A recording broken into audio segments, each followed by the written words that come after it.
नमस्कार। भाग्यम में आपका स्वागत है। ये प्रोग्राम उन सभी लोगों का स्वागत करता है जिन्हें लगता है उनकी समस्याओं के समाधान ज्योतिष के माध्यम से निकल सकते हैं।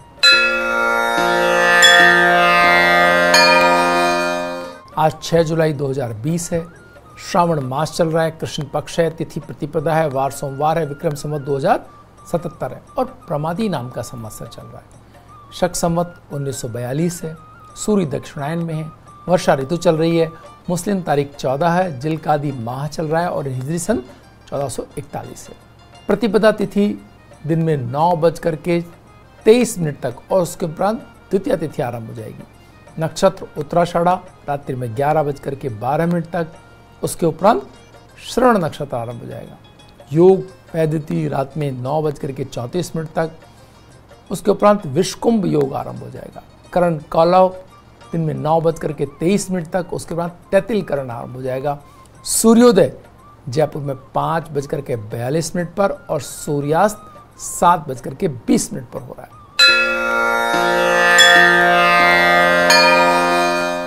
ग्रहों का गोचर में देखें तो सूर्य मिथुन राशि में, मंगल मीन राशि में, बुध मिथुन राशि में, बृहस्पति धनु राशि में, शुक्र वृष राशि में, शनि मकर राशि में, राहु मिथुन राशि में, केतु धनु राशि में और चंद्रमा मकर राशि में विद्यमान है। सर्वार्थ सिद्धि योग है रात्रि में 11:12 से सूर्योदय तक। प्रथम श्रावण वन सोमवार आज है। अशून्य शयन व्रत और वैदिति पुण्य योग आज ही के दिन है।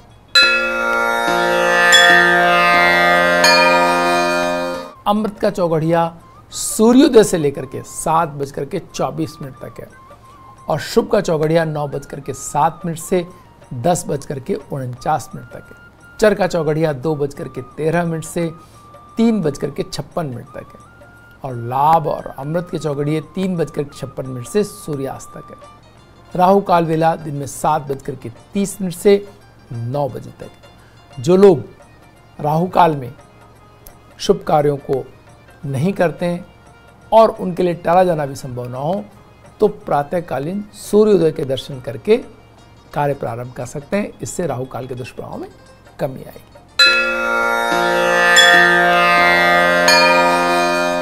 आइए बात करते हैं आज के दिन के मूड की। सबसे महत्वपूर्ण बात है आज शनि चंद्र का संयोग। इसके मायने क्या है? इसके मायने ये हैं कि शनि बहुत ही मकर राशि के अंदर एक तरह से कहें तो चीज़ों को स्लो करने की प्रवृत्ति के तहत देखा जाता है। एक ही काम में, एक ही चीज़ के ऊपर बहुत महत्वपूर्ण ढंग से काम करते हैं, वहाँ से परिणाम लेना। और चंद्रमा तो हर 2.25 दिन में बदल जाते हैं, तो इनकी एक तरह से कहें तो गति को लेकर के बहुत अंतर है। तो यहाँ शनि जो बहुत स्टडी एक ही जगह पर बहुत शांति से अच्छे का तरीके से काम करने की, व्यवस्थित काम करने की मंशा जिन व्यक्तियों में होती है और साथ में बहुत तेजी से, बहुत विचारवान होकर के फटाफट निर्णय लेते हुए वो चंद्रमा। यहाँ चंद्रमा का होना उन कार्यों को महत्व देता है जिन कार्यों के अंदर आप लंबे समय की योजना बना रहे हो, लंबे तरीके से आपके विचारों को बहुत दूर तक देखने की आपकी दृष्टि और हर बात में बारीकी से किसी भी बात को समझ करके चलने की जो व्यवस्था है वो आज के दिन के अंदर उपलब्ध है। आप उसको कितना काम में लेते हैं ये आपके ऊपर निर्भर करेगा। साथ ही साथ पॉलिटिकली जब शनि और चंद्रमा दोनों साथ हों तो राजनीतिक दृष्टिकोण से भी आज का दिन बड़ा महत्वपूर्ण होता है। बहुत सारी चीज़ें, बहुत सारे काम आज के दिन से नई तरीके की व्यवस्था लेते हुए दिखाई देंगे। स्वास्थ्य के लिए भी ये बहुत महत्वपूर्ण यहाँ से घटनाक्रम शुरू हो जाएंगे। नए तरीके से नई व्यवस्थाओं को, नए नियम और कानून आ जाएंगे और बड़ा ही अलग तरीके से विचार करने की व्यवस्थाओं को आवश्यकता पड़ेगी। क्या करना है, क्या नहीं करना है, इस संदर्भ में बदलती हुई स्थितियों में किस तरह से प्रभावी नियंत्रण बनाने, इसको देखने की आवश्यकता जो राज्य पर, कानून पक्ष पर रहेगी।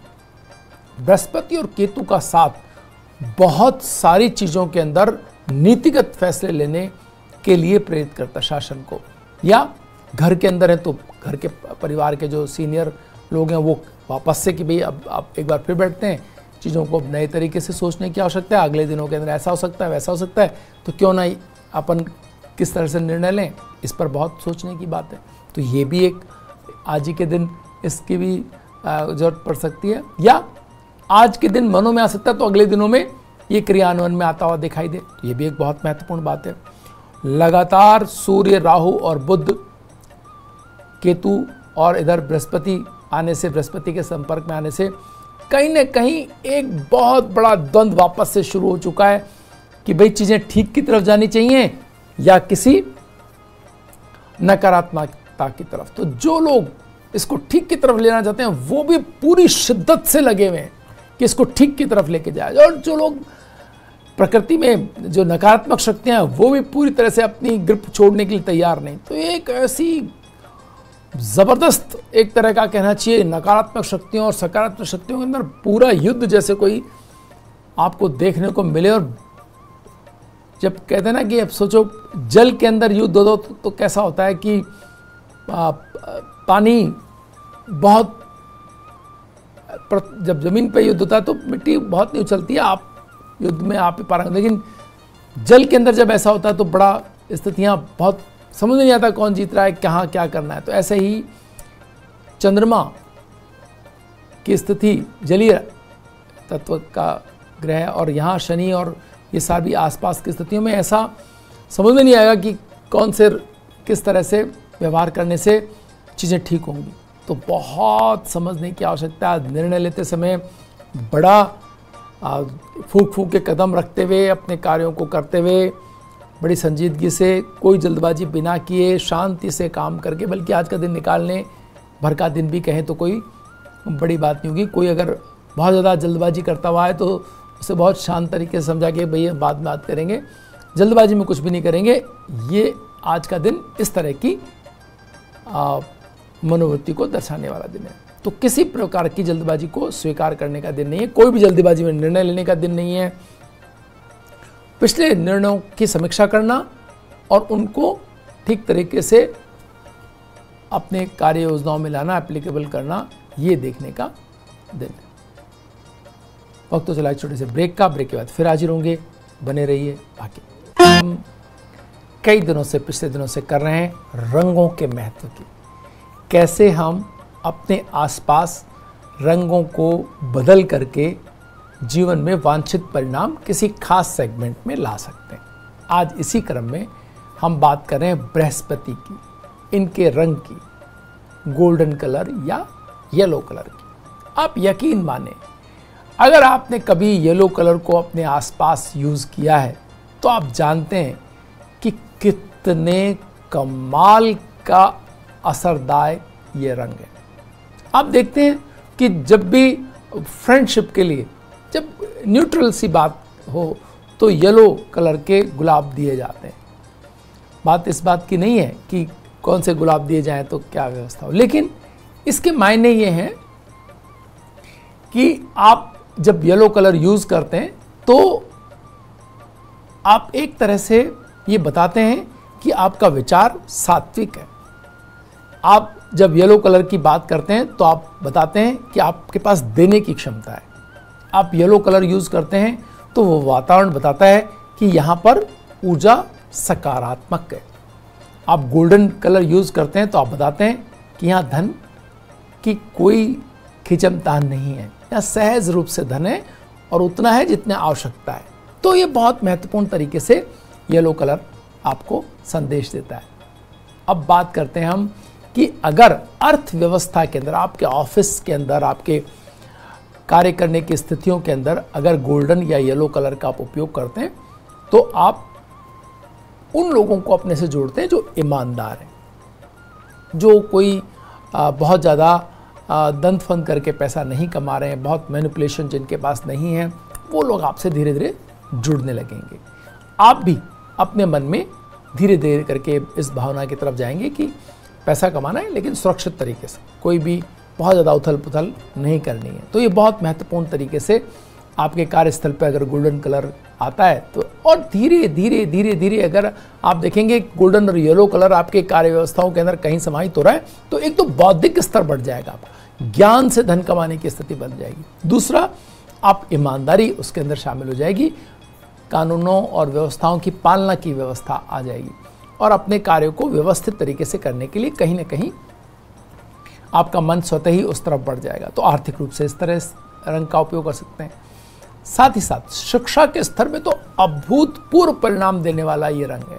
अगर आपने किसी भी स्टडी रूम को येलो पेंट कर दिया है तो आप यकीन माने बहुत ही अच्छे तरीके से वहाँ पे पढ़ने वाले बच्चे, चाहे जो उनके मन की व्यग्रता या फ्लक्चुएशन हो, धीरे धीरे करके वो एक अनुशासन में आने लगेंगे और एक तरह से उनका तो कम से कम जो भी उसमें पढ़ रहा है उनका बेस्ट परिणाम वही है जो आपने येलो कलर में लिया है, आप यकीन माने। तो इसका मतलब यह है कि अन्य चीज़ों पे ध्यान देने की आवश्यकता है। उनकी एकाग्रता बढ़ाने के लिए येलो कलर अगर आप यूज़ करते हैं बहुत बेहतर, सात्विकता उनके आचरण में आएगी और शिक्षा के प्रति अनुशासन आएगा। ये दो चीज़ आप शिक्षा क्षेत्र में वहाँ येलो कलर यूज़ करके आप प्राप्त कर सकते हैं। साथ ही साथ अगर कहीं आपको ऐसा लगता है कि आपका जीवन साथी का जो रुझान है वो कहीं और किसी और तरफ वो जा रहा है या संपूर्णता से कुछ उसके मन में कुछ और भावना आ रही है, नकारात्मकता आ रही है, तो किन्हीं चीज़ों में एकदम सारा तो बेडरूम येलो में नहीं कर सकेंगे, लेकिन कुछ चीज़ों में आप येलो कलर को इंजेक्ट कर सकते हैं। कुछ चीज़ों में आप येलो कलर डाल सकते हैं, जैसे एक फ्लावर पॉट में आप जो है येलो कलर के फ्लावर्स को आप स्थान दे सकते हैं। आप किसी पेंटिंग के अंदर प्रोमिनेंटली येलो कलर को आप जोड़ सकते हैं। तो इस तरह से आप अगर येलो कलर को बेडरूम में यूज़ करते हैं तो आप देखेंगे आपका साथी अगर डाइवर्ट हो भी रहा है तो उसकी वापसी हो सकती है। तीसरा, स्वास्थ्य के मुद्दे पर अगर आप देखते हैं स्वास्थ्य के उसमें कहीं येलो कलर का क्या महत्व हो सकता है, तो यस, अगर आप स्वास्थ्य के मुद्दे पर एक से अधिक चीज़ों से कोई व्यक्ति घिरा हुआ है और अगर आप येलो कलर को कहीं डालते हैं उसमें, तो उसको आध्यात्मिक तौर पर ईश्वरीय सहायता, ईश्वर का आशीर्वाद मिलने से जो स्वास्थ्य में बदलाव आते हैं वो बदलाव यहाँ आप आते हुए देखेंगे और एक तरह से आध्यात्मिक तौर पर जुड़ाव महसूस करके व्यक्ति अपने आप को ठीक करने के लिए बहुत उत्साहित और बहुत आनंदित महसूस करते हुए आध्यात्म के माध्यम से अपने स्वास्थ्य को ठीक करते हुए दिखाई देगा और उसके अंदर एक बहुत ही नकारात्मक नहीं हो पाएगा बिल्कुल भी कि भाई ऐसे ही करना है या वैसे ही करना है। मानसिक रोगों में अगर कोई है व्यक्ति तो ये येलो कलर तो अभूतपूर्व उनको सफलता देने वाला और लाभ की स्थिति देने वाला सिद्ध हो सकता है। अन्य रोगों में भी अगर येलो कलर आप यूज़ करते हैं तो इसके मायने ये है कि आपको ईश्वरीय थोड़ा भी इंजेक्ट करते हैं तो भी आपको ऐसी स्थिति प्राप्त हो सकती है कि आपको ईश्वरीय आशीर्वाद से, आध्यात्म की ताकत से आपको स्वास्थ्य लाभ। इस तरह से इस संपूर्णता में अगर आप देखें तो येलो और गोल्डन कलर आपके लिए न सिर्फ पवित्रता, आध्यात्मिक उन्नति, बल्कि धन लाभ में भी अगर येलो से गोल्डन मतलब डार्केस्ट की तरफ चले जाएं, गोल्डन कलर की तरफ जाएं, तो आपको धन की उपलब्धता और धन की ऊंचाई देने में भी बहुत बड़ी भूमिका निभा सकता है। वक्त तो चला एक छोटे से ब्रेक का। ब्रेक के बाद फिर हाजिर होंगे, बने रहिए भाग्यम। आइए बात करते हैं सितारों के सितारों में आयुष्मान खुराना की। ये भारतीय फिल्मी जगत के एक उभरते हुए सितारे हैं। आयुष्मान खुराना भारतीय टेलीविजन एंकर होने के साथ साथ फिल्मी अभिनेता और अच्छे गायक भी हैं। आयुष्मान खुराना का जन्म 14 सितंबर 1984 को चंडीगढ़ में हुआ था। आयुष्मान खुराना ने अंग्रेजी साहित्य की पढ़ाई की और इसके बाद पंजाब यूनिवर्सिटी से जनसंचार में मास्टर डिग्री प्राप्त की और एक बहुमुखी प्रतिभाशाली व्यक्ति हैं। आयुष्मान के कैरियर की शुरुआत MTV के मशहूर शो रोडीज 2 से हुई थी, जिसमें वे विजेता रहे थे। उनकी पहली नौकरी रेडियो जॉकी के रूप में थी जो बिग FM में थी। यहाँ दिल्ली से इन्होंने शुरुआत की। रेडियो के बाद वे वीडियो जॉकी बने और उसके बाद उन्होंने कई शोज संचालित की। इसके बाद सुजीत सरकार की फिल्म विक्की डोनर इनकी डेब्यू फिल्म थी, लेकिन इस फिल्म के इनके पुरस्कारों की झड़ी लगा दी और 2013 में इस फिल्म के लिए आयुष्मान को सर्वश्रेष्ठ नवोदित अभिनेता का फिल्म फेयर पुरस्कार मिला, IIFA award, Big Star Entertainment award, Zee Cine पुरस्कार, स्टार डस्ट अवार्ड आदि और भी बहुत से प्रतिशत, लगभग सारे ही पुरस्कार इस फिल्म ने उस साल के पाए। 2018 में इनकी फिल्म अंधाधुन के लिए इन्हें सर्वश्रेष्ठ अभिनेता के लिए राष्ट्रीय फिल्म पुरस्कार और फिल्म फेयर क्रिटिक्स पुरस्कार से सम्मानित किया गया। अभिनय के अलावा आयुष्मान को विकी डोनर फिल्म के गीत पानी दा रंग गाने के लिए सर्वश्रेष्ठ पुरुष पार्श्व गायक का फिल्म फेयर पुरस्कार मिला था। आइए इनकी उपलब्ध कुंडली के माध्यम से हम इनके व्यक्तित्व की विशेषताओं को समझने का प्रयास करते हैं। इनकी वृश्चिक लग्नी कुंडली और लग्नेश मंगल लग्न में बैठे हैं, वो भी केतु के साथ। आप ये देखें कि जब भी मंगल केतु के साथ होते हैं, व्यक्ति अपनी हर चीज को वेल प्लान तरीके से करना चाहते हैं। कोई ऐसी चीज नहीं जो अनायास या यूं ही इनकी जिंदगी के अंदर हो जिसकी इन्होंने प्लानिंग नहीं की हो। ये हर वो बात, हर वो कार्य पहले से प्लान तरीके से करते हैं। आप देखें इनकी हर फिल्म की कहानी पहली फिल्म से अलग, और कहानी इतनी महत्वपूर्ण और इतनी सशक्त होती है कि इसके माध्यम से इनको सफलता मिलती ही चली जा रही है। यानी इनका चयन जो है वो बहुत ही ऊंचे दर्जे का है। इन्हें जैसे कोई इस फिल्म को करने से पहले ही ये समझ में आता है कि इसका होने वाला क्या है, भविष्य क्या है इस कहानी का। ये बात केतु लग्न में हो उस व्यक्ति को पहले से समझ में आता है। वो एक तरह से एक एस्ट्रोलॉजर कह सकते हैं आप उन्हें, एक नेचुरल एस्ट्रोलॉजर, कि जो पहले से ही प्लान करके रखें कि इसमें होने वाला क्या है। तो मंगल और केतु अगर लग्न में है तो इसके मायने ये हैं कि व्यक्ति को अपनी सारी चीजें वेल प्लान तरीके से करना और उनके परिणामों के प्रति पहले से ही आश्वस्त हो जाने वाले व्यक्ति के तौर पर हम इनको देखते हैं, और ये इनकी जिंदगी में भी हम बहुत ही सहज तरीके से देखते हैं। सबसे महत्वपूर्ण बात दूसरी जो इस कुंडली के अंदर है वह है सूर्य और बुध का 10वें स्थान में होना। तो साहस की कोई कमी नहीं। आप देखें इन जितनी भी फिल्में की वो इतनी साहसिक फिल्में थी कि जिसमें दूसरे जो सितारा हैसियत लोग हैं वो करने से झिझक रहे थे कि भाई ये फिल्म करेंगे तो पता नहीं क्या हो जाएगा। उन्होंने वो सब जो साहसिक जो जिनमें भूमिकाएं थी वो सब स्वीकार करी, और एक के बाद एक सफलता का एक ऐसा इनके हाथ में एक खजाना सा कह सकते हैं कि लोग सोचते हैं कि आयुष्मान खुराना के पास ऐसा क्या है कि जो लगातार सफल फिल्में दे रहे हैं। इनके पास वो चयन करने की दक्षता जो केतु देता है और साहस जो सूर्य देता है 10वें स्थान के अंदर, दोनों उपलब्ध है। आप देखें कि गायन के क्षेत्र में बृहस्पति इनका 2 स्थान के अंदर है। यहां से कंठ यानी कि हमारी जो डायलॉग डिलीवरी, शब्दों का चयन और शब्दों को सही तरीके से रिप्रेजेंट करना, इन्होंने डिग्री भी आप देखें कि उसी क्षेत्र में ली है। यानी कि आप इन्होंने देखें पत्रकारिता के क्षेत्र में इन्होंने डिग्री ली। तो यानी शब्दों के माध्यम से समझना, पहले उसी क्षेत्र में कार्य करना एज ए रेडियो जॉकी, और उसके बाद फिल्मों के क्षेत्र में गायन भी एक बहुत ही सुपरहिट गाने और लगातार गानों से जुड़े रहने का इनका जो एक तरीका है वो इन्हें लगातार उपलब्धियां दिए जा रहा है इस क्षेत्र में भी। तो यहाँ एक पूरी आप देखें कि इस कुंडली का सूर्य का स्वराशिस्त होना, शुक्र का आय स्थान में नीच का होना और 5वें स्थान को अपनी उच्च दृष्टि से देखना एक ऐसी स्थिति प्रदान कर रहा है जो कला जगत में निरंतरता और लगातार सफलता, ये 2 चीजें इनको अनायास मिलती जा रही हैं। राहु का 7वें स्थान में बैठा होना एक ऐसी चीज है जहां ये प्रयोगधर्मी हो सकते हैं। यानी इनको अब हम देख रहे हैं कि अपनी स्क्रिप्ट को लेकर के हो, कहानियों को लेकर के हो, फिल्मों के जो चयन को लेकर के हो, हर चीज़ में जो साहस चाहिए वो साहस हमेशा इनके पास रहता है। और इन्होंने जो कॉम्बिनेशंस रचे हैं, आप देखो जो अपने मित्रों के, अपने सहयोगियों के, अपने जो फिल्मकार हैं उनके बीच जो तारतम्य बनाने की जो इनकी विशेषता है वो इन्हें लगातार सफल बना रही है। शनि का उच्च राशि में 12वें होना, मित्रों जब भी शनि उच्च राशि के अंदर होते हैं व्यक्ति के अंदर ऐसी एक अदम्य एक ऊर्जा होती है जो उसको न थकने देती है न रुकने देती है, और कहीं भी किसी भी स्थिति के अंदर वो व्यक्ति लगातार श्रम करते हुए कुछ भी बाकी रखे बगैर अपनी सफलता के लिए लड़ता है। तो आयुष्मान खुराना भविष्य में भी आप देखेंगे कि इतनी ऊर्जा, इतने ही एक पूरी मनोयोग से अपने कार्यों की तरफ आगे बढ़ते हुए एक सफल सितारा और बड़ी चीज़ों की तरफ आगे बढ़ते हुए दिखाई दे रहे हैं। तो यहाँ उनके लिए बहुत सारी शुभकामनाएं।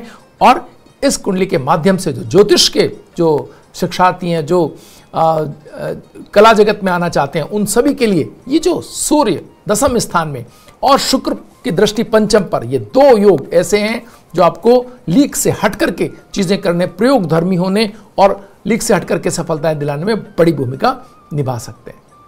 आज के लिए भाग्य में इतना ही। कल फिर हाजिर होंगे नई जानकारियों के साथ। तब तक के लिए नमस्कार।